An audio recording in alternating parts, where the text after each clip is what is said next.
Well, when a major earthquake hits or a pandemic breaks out, will the state of California be ready? Critical question. And the ABC 7 News I-team has uncovered that millions of dollars in medical supplies could be out of reach just when Californians need them the most. ABC 7 News I-team reporter Dan Noyes is here now with the story. Carolyn and Dan, the state has slashed its budget for these supplies. It no longer wants to store or maintain crucial materials that would be needed in a disaster, potentially putting you and your family at risk.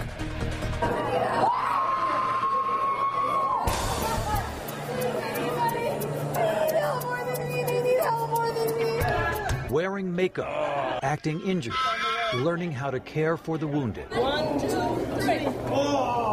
3. These volunteers spent hours running through a mock earthquake drill this past weekend in Oakland. Volunteering their own time, just as the state is ready to give up life-saving medical assets that would be needed in this type of situation. All the large coffin containers. The emergency supplies in question are kept in secret locations around the state.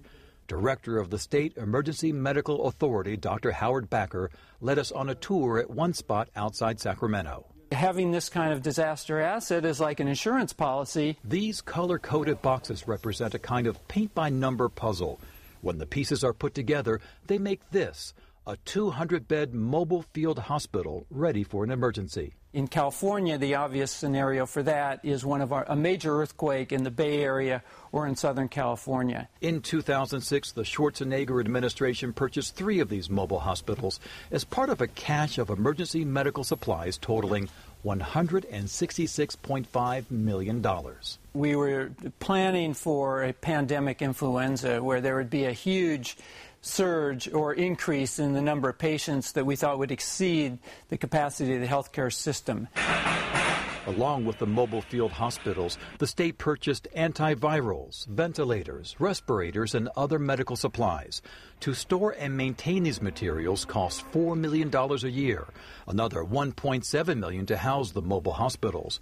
But as a casualty of budget cuts, the state has decided to slash the storage funds, leaving the supplies in limbo. These are really, really important assets for California. We don't want to see them destroyed. California Department of Public Health Director Dr. Ron Chapman says the state wants to give the supplies to counties, nonprofits, and private organizations, passing on the expense of maintaining them as well. Our primary goal is to keep the supplies in California to be used by Californians. We didn't want to see those supplies leaving the state.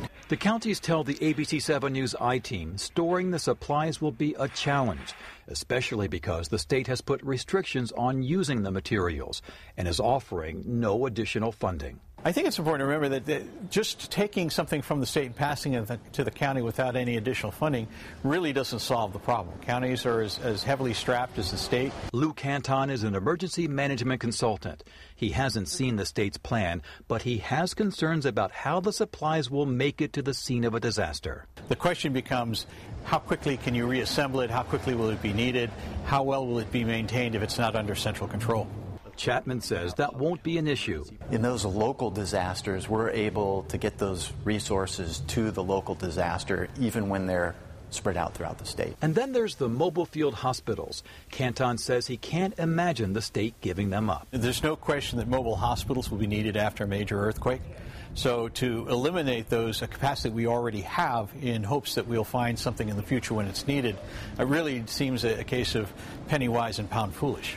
He says it's not if, but when these boxes will have to be opened. And it makes more sense for the state to find a way to pay the $1.7 million for maintenance and storage. There's no easy solution to any of these things. Senator Mark DeSaulnier of Concord chairs the Budget Subcommittee on Health and Human Services. He doesn't see the legislature approving funds for the hospitals with the budget crisis they face. So when a scene like this plays out for real, the senator says not funding these assets would endanger Californians. It's a risk that if you had these facilities in good time and you had a large earthquake, it would save lives. If we have it right now, we'll lose lives because we don't have this kind of resources to put out in the community. Officials are looking at one option, having smaller mobile field hospitals, maybe going from 200 beds to 50 beds. Anything to keep these life-saving assets in the state. They have a deadline of end of June to work all this out. Really important stuff. One thing we know for sure, we will have major disasters. You got it. Thanks, Dan, very much.